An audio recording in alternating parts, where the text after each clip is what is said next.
This is a boat that came in that had a engine fire.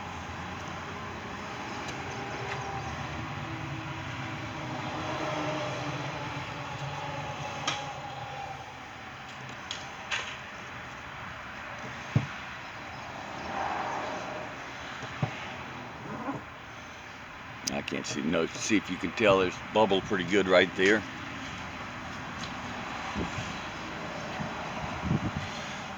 But we got some melted parts.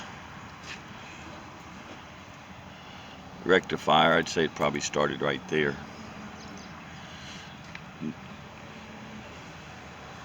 Damage to the wiring harness, top cover. Probably smoked the starter pretty good.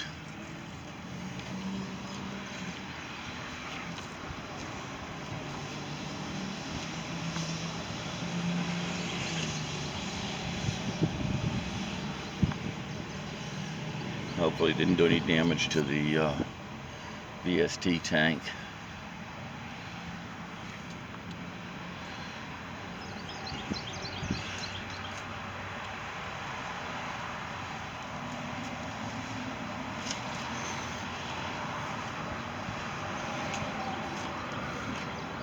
So we're going to start peeling and seeing exactly what's needed to get her back up.